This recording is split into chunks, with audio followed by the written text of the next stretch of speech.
With decades of experience in the restaurant industry and adventure on the books, we're heading out across the United States to see what some of our most creative and successful friends in the biz are up to.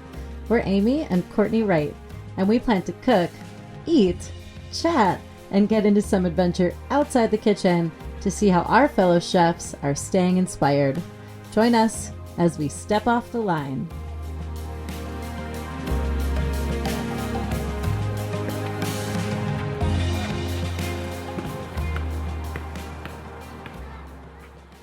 We both grew up playing and loving sports, and some of our longest lasting relationships are being sports fans. We take what we learned as college athletes into all the jobs we do in restaurants. It parallels on so many levels. You have a great shift, you celebrate. You have a shitty night, you wake up the next day and brush it off. We are going on an urban adventure to an old stomping ground of ours, Portland, Oregon, a city who basically demands of its citizens to be exactly who they are and won't take no for an answer. We are diving deep into the world of one of our favorite chefs, a woman who believes in using the best ingredients she can in her food and in her life. Melissa McMillan is driven, hilarious, fun-loving, a community icon that blasts passion and diligence into everything she supports, everything she loves, and all the food she creates. Let's go check in with Chef Mel. Welcome to Sammich.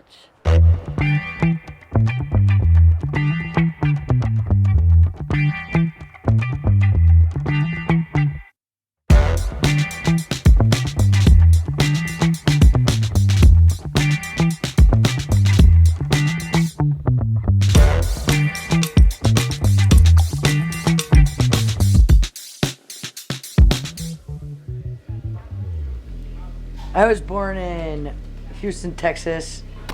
My dad is a builder and he was transferred to Chicago, so we moved to Chicago. And I quickly became a diehard Chicago fan. When I started my restaurant career, I was front of the house. I was in Ashland, Oregon. I was a Little League baseball coach and I was bartending and waiting tables. I had always wanted to open a restaurant. I wasn't sure what the restaurant was going to be, what I was going to do, but I knew that I was missing the food from Chicago and Texas, and I didn't want to leave my baseball players. We had unfinished business. I was looking for restaurant spaces for a while and came across Sammich, the spot that Sammich was in. I had no business plan, no money, no menu, no name, no nothing. But I love the space, had to have it. I wasn't a cook. I'm a fucking chef. And 13 years later, I'm up there. Okay, so we're here with Chef Mel at Sammich, and first I just want to talk and hear what your philosophy behind Sammich might be. Do you have enough time? We got time. The philosophy behind Sammich, I think the easiest and best way to describe it would be to is do simple better and be present, not perfect. Yes. So what we do here is simple food made at a high level. Our main tool is a smoker, so we're going way back in time. What does one of my sandwiches mean to me? I would say a whole lot.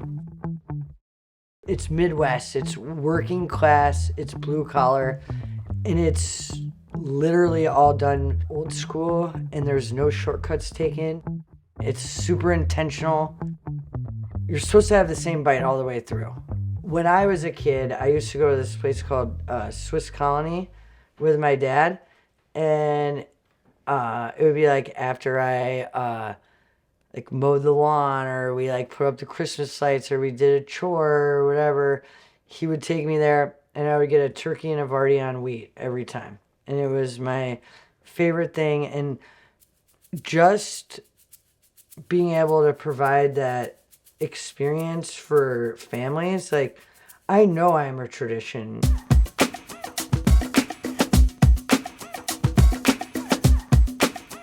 This sandwich is what drove me to come to Sammich. Pastrami is my meat of choice, if I had one. Meat of choice. And figured out that you're doing it the way you do it. I heard the sandwich takes 6 days to make from beginning to end, so You tell us a little bit about that. So how we do the pastrami is we get our beef brisket in, we trim it, we brine it, we smoke it, and then we steam it. So it's actually 7 days later. Nice. Lucky 7. You get this magical Yep. treat on a plate, and we've been doing it since the beginning, and the recipe hasn't changed. I don't think the process has not changed. I mean, Fantastic. I would say it's one of the only things on the menu that hasn't had a lot of evolution, because there's really not a lot of evolution Yeah. to smoking brisket. Yeah, Fantastic. I love it. It's classic. I feel like every time you come here, we can taste the love in your food and feel the love in the atmosphere. So that has always seemed really special. You can tell that the time and effort is put into that. Well, thanks for So noticing. cool. Yeah, I've been super lucky. We've both been super lucky to travel around different countries. And Italy, my favorite thing I had in Italy was the scacciata sandwich with mortadella. Favorite thing we ever had in Paris, obviously, baguette and ham. I mean, you just can't go wrong with a simple sandwich when the ingredients really take key. Right? So let's start with this one. Where do you get your bread? We get our bread from Grand Central Bakery. Heck yeah. Oh, yeah. And we get a sour rye and a sourdough from them. Nice. And then a potato bun as well. Fantastic. Awesome. Cool. Let's make a pastrami. Okay. Let's do it.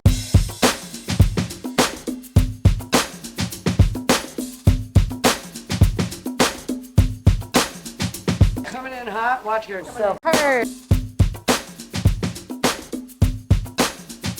Heard. 5 ounces of pastrami. It's been 5 ounces since the beginning of time. Third of a pound. Some people go to Katz's Deli and it looks like this. There's a lot of meat on here. I can tell you, because I've been all around and I've weighed every sandwich. Yeah, I bring them home, I weigh it, all that. It's 2.5 ounces of lean and 2.5 ounces of fatty. Nice. Just so it gives you a nice mixture. Our coleslaw is a sweeter coleslaw. It has apple cider vinegar, sugar, mustard seed, mayo. And then I always, when I'm teaching this, I always say make a nice stack at the top. Yep. Because then when you go to cut it, it should fall and be an even bite all the way through. I love how well thought out each moment of the sandwich is. Oh, yeah.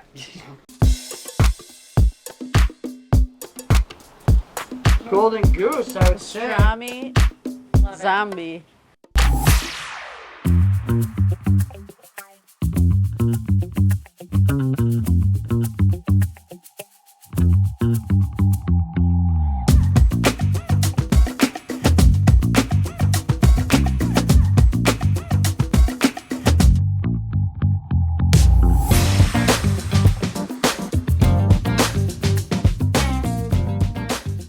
Being with Mel in her kitchen is truly giving me breath of fresh air vibes.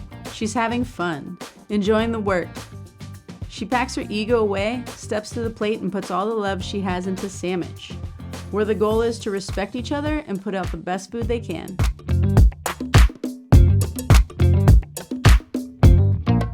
Right behind you is, you're wearing a killer shirt that says, "The future of food is female." As a female chef myself, both of us openly gay, you know, our communities have embraced us as well, thankfully. Portland, keep Portland weird, live your life the way you want it. Where do you see female chefs going now that there's been folks like yourself that have really made yourself a staple in the community? The idea of like breaking the glass ceiling is actually like attainable in this city. Women chefs are very respected here, but I'm gonna say the boss lady is the reason why that fucking happened. I'm my own boss, but in the chef world, there's the boss of the bosses. So forever, Naomi was the boss of the bosses. She was the first female James Beard winner. I was reading about her. She was like this cool chef that was carrying a whole pig, and she was just like a stud muffin. And also, she was a woman. I didn't get to read about like a lot of women fucking shit up in our industry. I grew up in a time where I had to drive to California to like get married, so like my voice got counted, right? Okay, well people don't have to do that anymore. We can't forget what we had to do to get there. A woman couldn't get a business loan on her own without a man until 1989. not that long ago, the Ashland store and the Portland store both headed up by women. There's 4 women that run our company. It's pretty fucking cool. To be honest, I think that's the biggest secret about Sammich is we all don't think we're the best at everything. We like put you in the best spot collaboratively to make the team and the engine run. Yes. And it's really like opposite of the chef world, right? You walk into Sammich and like, oh, there goes my ego. Like said no kitchen anywhere. Right? Except for here. Love it. And that's pretty sweet.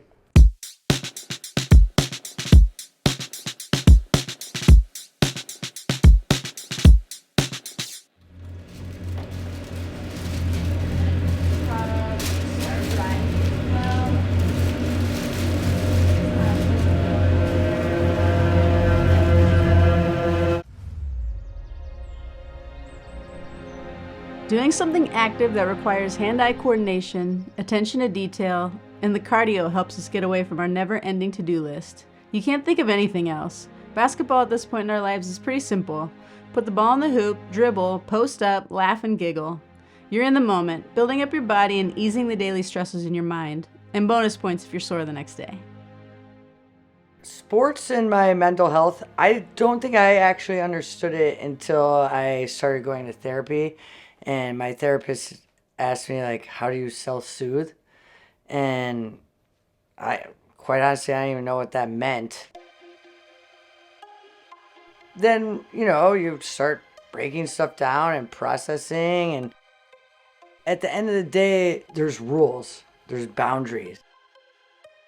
If you grow up in any sort of chaos, or you grow up deciding that you're crazy enough to want to own a restaurant, you're probably going to have a hard time making boundaries.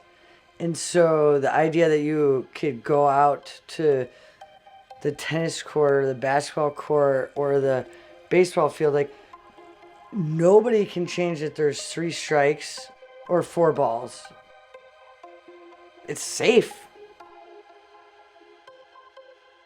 I'm so excited that we get to go watch Portland State. Few reasons. One, I've been to a few of their games.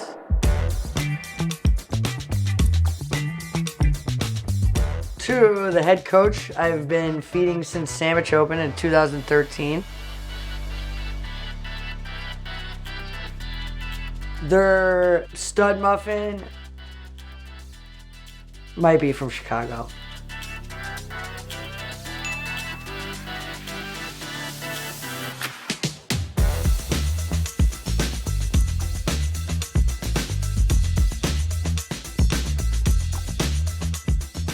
Sports is, it's like the best thing that ever happened to me.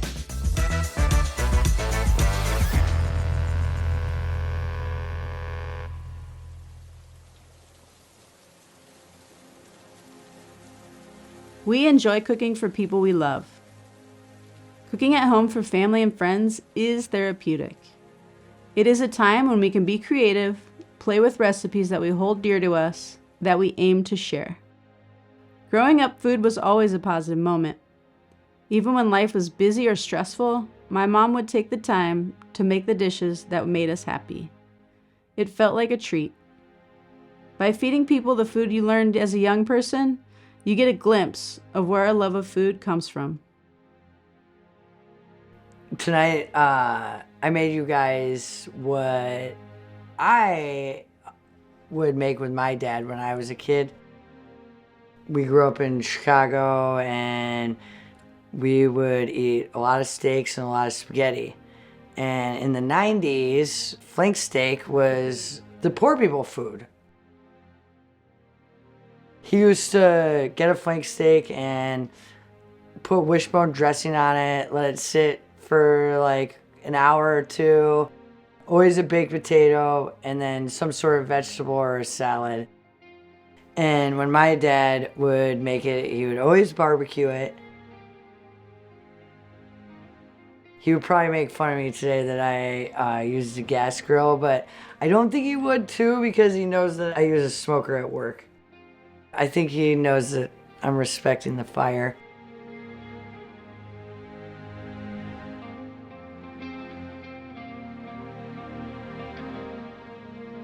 Gosh, I think ever since I learned how to use a knife and like cook and was on my own, that's my favorite meal to make.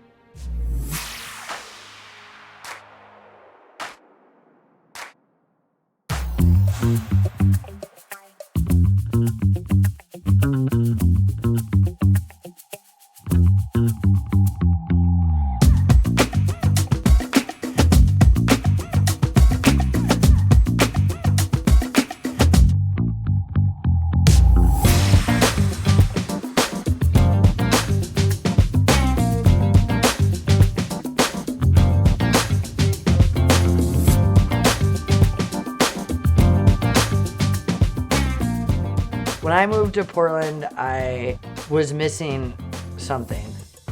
I was really missing my community. I got an apartment like right across the street from Han Oak.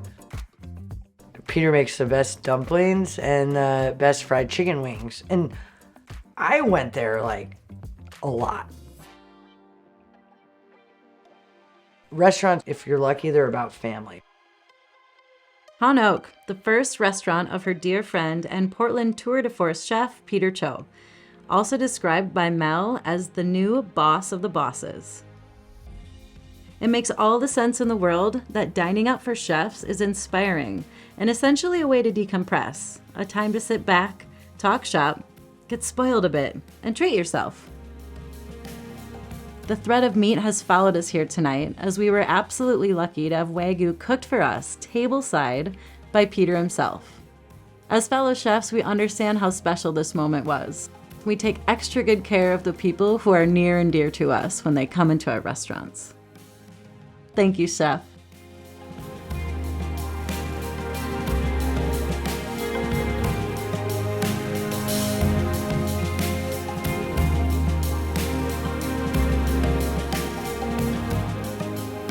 In the world of Chef Melissa McMillan, it's teamwork, high fives, and meat as far as the eye can see.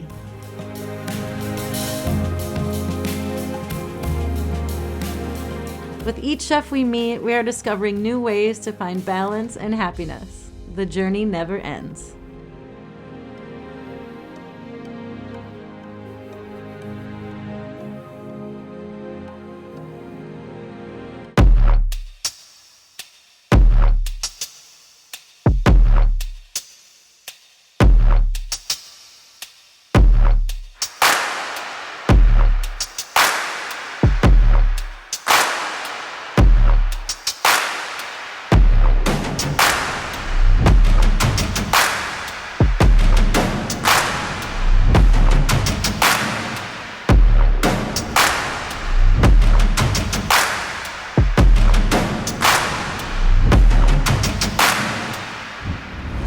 Melissa McMillan is hilarious, driven, fun-loving.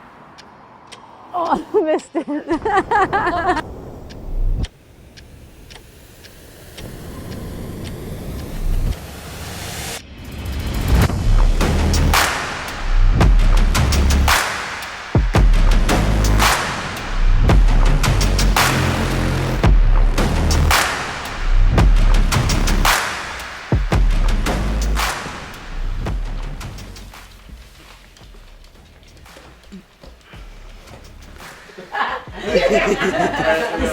That was awesome.